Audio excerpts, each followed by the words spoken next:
sitting here with my very best friend, Kerry Schwartz, and we are at a beautiful camp spot that we met at. So, how you doing, Kerry? I'm doing great. Good. Yeah. So, I have a bunch of questions for you, and I appreciate you being my very first guest. Sure. Of course. So we're just going to get right to the questions. Are you okay with that? Yeah, that's cool. Okay. So, what I would like to know is, who's been your greatest mentor? Who's been my greatest mentor? So, I was really lucky in that I knew all my grandparents, and I feel like each one of them is a part of me, like they made a part of me. And then my mom was just somebody that everyone kind of revered. So I feel really lucky about that. But I think the people that I look to, other than my family, that would be mentors would be people that believed in me. Mm-hmm. And those people are like my sister, my big sister in the sorority that I was in. What sorority was that? Zeta Tau Alpha. I had to remember. Okay. Transferred to a school and ended up in the sorority. She was awesome. My advisor believed that this little girl from the East Coast could get a backpack and go survive out in the wilderness, and he believed in me. And of course, you, Sandy, you believed in me, and you allowed me to have power tools, including a grinder. and you guys don't know Kerry, and I do, and I'm going to just tell you that Kerry is the baddest ass hiker you've ever seen in your whole life. This gal, her backpack is so big, and she's so little. It's just crazy. We call her the goat because she can just walk up a hill like no one's business. I do love walking up hills. So Kerry just had her birthday recently, and she had a request for me, and it was to climb Miller Peak. And what was the elevation on that? Do you remember? Well, it's probably 9,400, right around there. I don't know the exact one. Yeah. But, yeah. And it just ended up being the hottest day of the year, and Kerry's birthday. And we ran into friends, and they told us, "Oh no, you shouldn't do that." Blah blah blah. And here goes Kerry Schwartz. We can do it.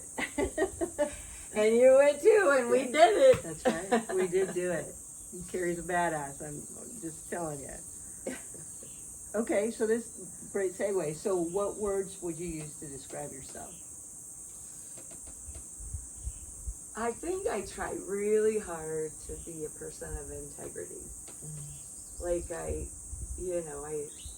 I try to live within my means, not use stuff that, or not buy stuff that I'm not going to use. I try to reuse what I can, and I try to be responsible to people. I try to, show up as myself, and if I mess up, then I try to, talk to them and go back and figure out what was wrong. So I really work hard, I would say, to stay within my integrity. And I would say that is correct in so many ways. And part of that is, we'll piece in later a little bit of Kerry's workshop that she built. And the reusable part is Kerry had all of this metal that was all used, and we created some really cool buildings, and it was really Kerry's vision. And there was another gal that worked with us, but it was really Kerry's deal, and it's beautiful. Wait till you see it. Okay, so what do you wish people knew about you? I guess I wish people believed I could climb Miller Peak, believed I could do stuff, and instead of just looking at me and going, "Oh, she's just a little girl."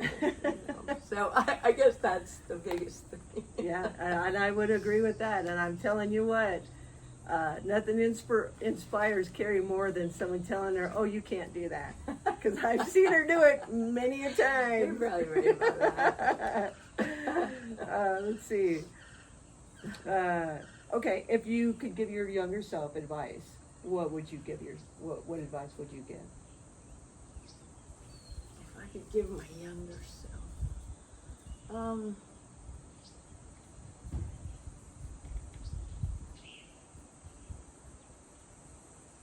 really just to be who you are and not second guess it, I guess. Just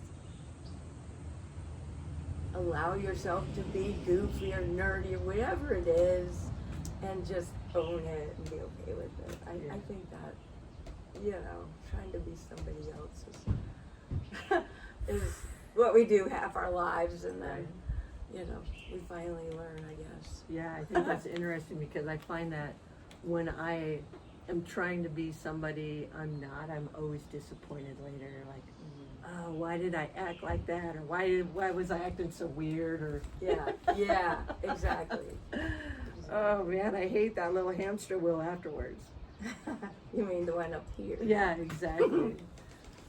So what is one thing in your life that you really struggled with and you had to overcome? For years, I could not talk in front of people. Like, what? I'm not kidding. Like, even in class or something, to raise my hand and ask a question, I just couldn't do it. Wow. I would get so nervous.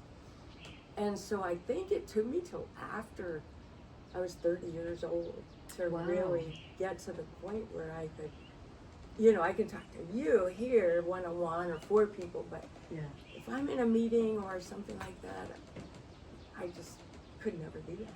Wow, I find that so hard to believe. I feel like you're just such an eloquent speaker and so charismatic. I find that hard, and knowing you the way that I do, I find that hard to believe. I'm like, that's Kerry Schwartz. She can do anything. That's funny. Yeah, the way we all perceive ourselves later versus on the road up. I mean, I did become a facilitator, so I did, week-long workshops for teachers where I talked in front of people. Yeah. And so I was able to overcome it, but I mean, I would ask my sister if I had something to say in church, I would ask her to say it for me. Wow. And so how do you think you overcame that? Did you just lean into it because you had to? I think what helped when I first became, a facilitator and an educator basically, was that I learned my stuff really well, and I would always practice in the morning, and I think that enabled me to have more confidence because I knew what I was talking about. That's always helpful, right? Yeah. There's no like, hold on, let me check YouTube. Right, exactly. Wow, that's great. Let's see. Okay, what's one thing that you've done that has scared the heck out of you? I'm kind of one of those people that jumps in before I think. So there's a lot of those where maybe, I should have put a waypoint in at the car instead of getting lost on the way home. Or there was a time in Texas where this guy he kind of got under this dam and he had his bike like this. And, I just went in to try to help him. Oh, wow. And of course, I ended up right next to him. And it took Melanie Morrison, my partner, to really think it through and try to figure out what needed to be done. And so, wow. So I've been in a lot of scary situations because I'm like that. Yeah, I tease Kerry and I tell her that I'm going to put a tracking device in her so that I can always make sure that she's safe. Let's see. What senses make you feel most alive? What senses? I guess I feel most alive when I'm outside, even right here, right now. I mean, and I do think it's a combination of the visual and, the smells and the birds, the hearing, so I kind of like all that stuff. Yeah. Is that what you mean? Yeah, exactly. And so, like, when you were young, Have you always loved the outside nature? I have. I was a tomboy when I was young. I really didn't get out backpacking or anything till I was in college, but Wow, that's hard to believe. Yeah. I mean, I grew up on the East Coast, so Yeah. not as much stuff there. So, but I did camp and with my family, and just always loved to discover things in the outside. Yeah. Yeah, a fun little fact about Kerry is she likes to pick up bones from deceased animals, and she has a skull collection, which is pretty badass, but also sometimes it's pretty frightening when you don't know that she's trying to process said bones when you walk in and it smells like an unnatural scent. I'm always like, what's going on? Not fun during processing. Right. Okay, so what is what are you reading right now? What am I reading? I am reading a book that was recommended to me called Daughters of Fortune, and it's about the Yalta Agreement, so it's kind of political. It was recommended by my friends that were newspaper editors in Seattle, so it's not my norm. I would say I do read a lot. And, yeah. What's your favorite book? Yeah, I have some favorite things. I love when authors can like paint a picture with their words. And one of the books that it's the first line of the book. It's called Grapes of Wrath by John Steinbeck. And that line is, to the red country and some of the gray country of Oklahoma, the last rains came gently. And they did not cut the scarred land. And that's the first line. And if you take the paragraph, he puts you in the Dust Bowl immediately. Wow. I mean, it's incredible. So I love that. I love when authors tell hard truths. And I mean, I threw the book across the room, but I love Dorothy Allison's Bastard Out of Carolina. Like anything by Alice Walker. There's a New Zealand author, Kerry, that wrote The Bone People. And that's an amazing book. What was that book that you read about the plants and how they connect or they communicate? Oh, yeah. I don't remember the title of it. It was about how plants communicate with one another. I remember you describing that book, and just from your description, I was like, man, I got to read that book. Yeah, that was really interesting. And that was, mostly I read nonfiction. Mostly I read fiction. That was a nonfiction book, so, yeah. I love reading poetry, too. Yeah? Yeah, and sometimes I don't even understand it, but it's when they put words together and make a vision out of words that are different. Yeah. I really love that. So you just celebrated your 30th anniversary with your partner? Last summer, yeah. Yeah. And then whose idea was it to come up with the haikus? I'm not sure. We had done it with our friends in the Adirondacks. And we started doing it when we were camping. I don't know whose idea it was, but yeah, that was it became a really fun thing to do with nieces and nephews. And Very cool. And then, so at your celebration, did everyone read their haiku to you, or did they give it to you on a card, or how did that work? Yeah, most people read them. Some people were a little shy and didn't want to. Yeah. And most people wrote them down, and that was really a cool part of it that was included. Yeah. We got some really amazing haikus from people in town that maybe we didn't know fully Yeah. how they felt about us. Oh, I and bet so that was interesting. it was really fun. We took them on our trip with us, and we Oh, read wow. them. We read them while we were out camping. So Uh-huh. it was really fun. That is so cool. I love that. Kerry and her partner, they camp quite often. They camp once a year, well, probably more than once a year, but they have a time frame that they go out for a couple months and they just travel all over. And so, what is one of the favorite places that you've been to that you have gone out and camped at? Yeah, I feel like you just can't beat southern Utah. I mean, it's got so many rock formations, and they're all different colors and beautiful, and the sky is blue, and there's like all those signs of ancient civilizations that you find just walking around, like in the Grand Staircase, Escalante, that whole southern region. I just love that area. So what is one thing that you've seen out in nature that has really just stuck with you that you think about from time to time?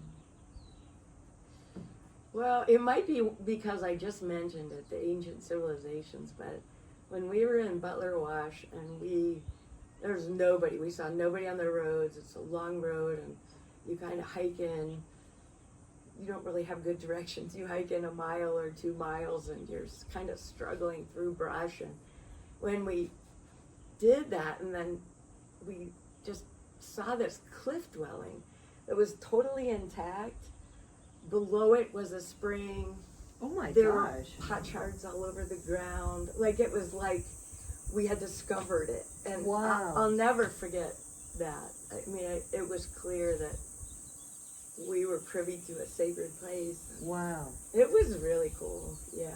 Wow, that is extraordinary.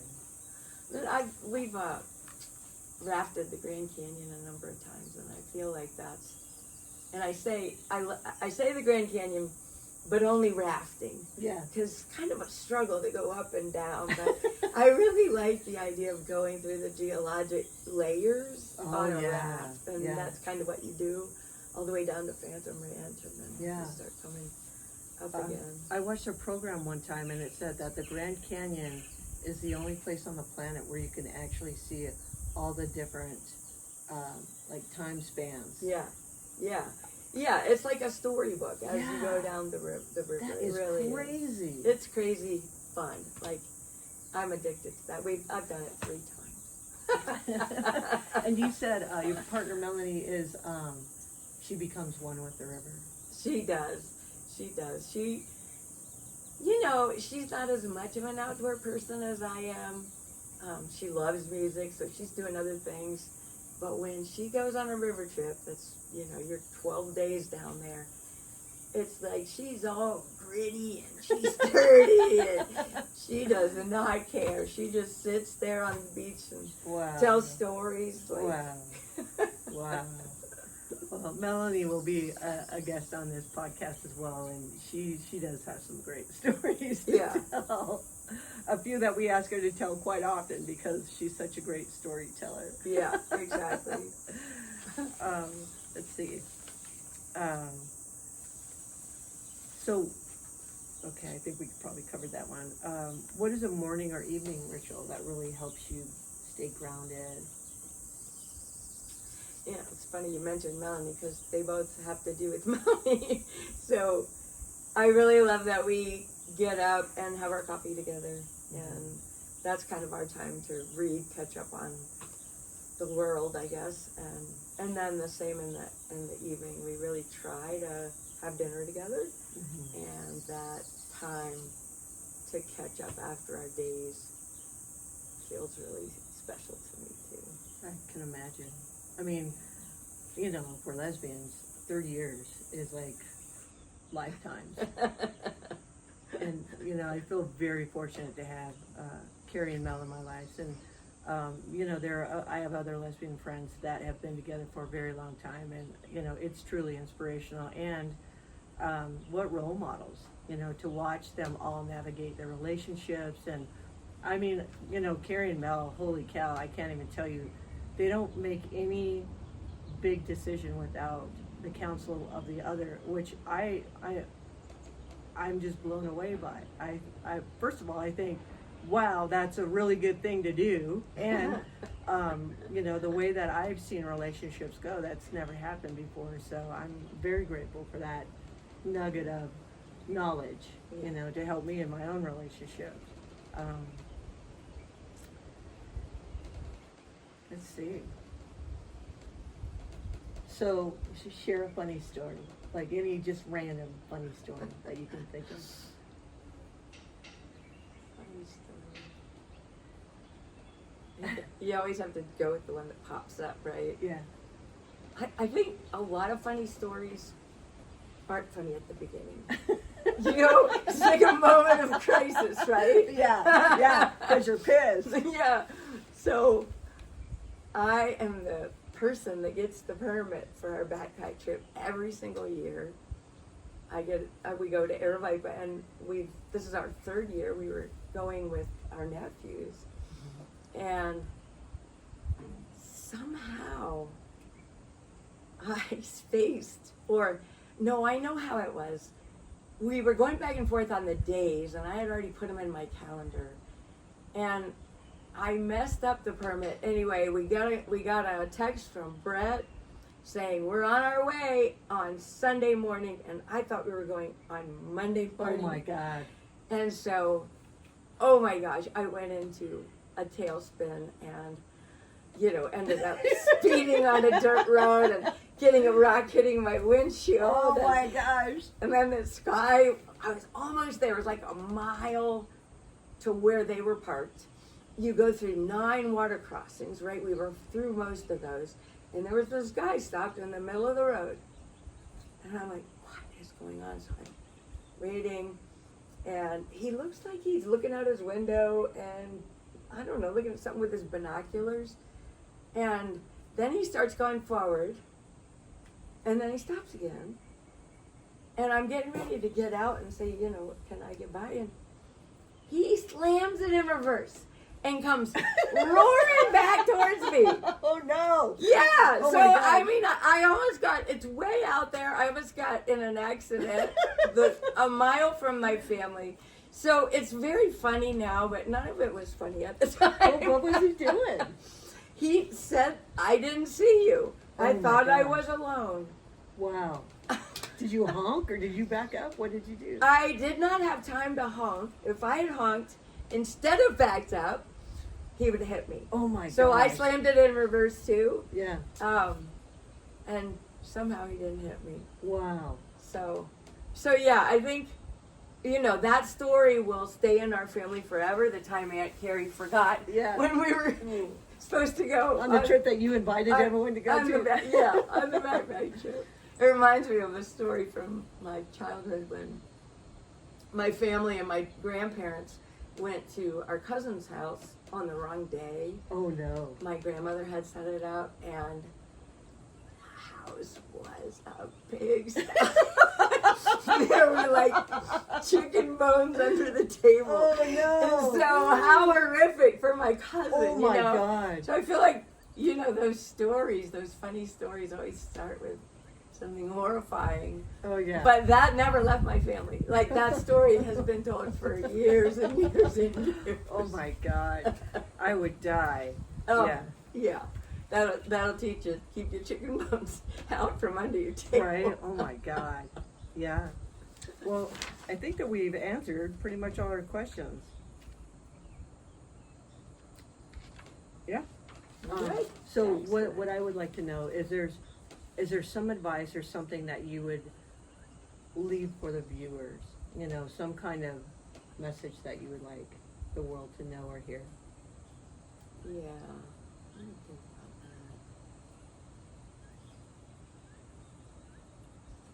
that. I mean, I think I did some work around kind of what I want to be in the world, you know, some self-work.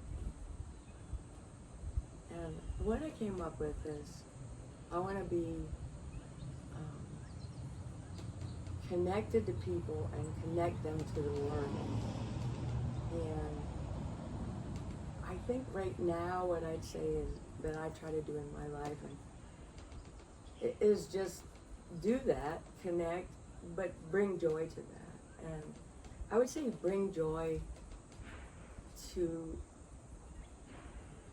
your life, the moments of your life, because it's your life. And if you can't do that, then figure out what you're all about and what you want to bring to the world. And then I think you'll find that joy. So that's what I'd say. This is why Kerry's my best friend. You got a friend giving you advice and a message like that, you just can't help yourself. You just, yeah, I want you to be my friend. You are my friend, Sandy. I love you. I love you too. Thank you so much, Kerry. Thank you. That Sandy and I built. Pretty cool. It's got this fancy corrugated here, but kind of reused corrugated over here. And it opens 2 doors.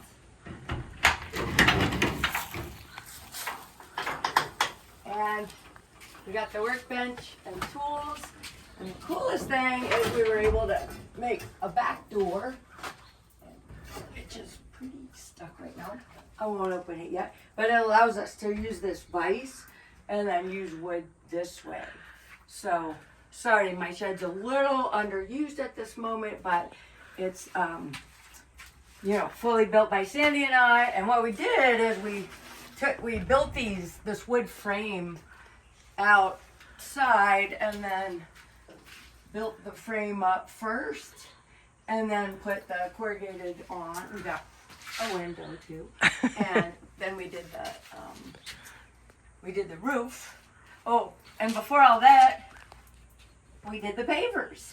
We laid pavers, so we learned to lay pavers, and then we just used an old, a lot of old stuff here, like metal that we had, like these blocks that kind of keep the pavers in and keep the cement in are all leftover stuff. And this was part of a ramp that I just cemented in. So really trying to use, what we have so that we don't have to buy a bunch of junk. Oh, and Sandy, there's one other thing. I want to show you something. Come here.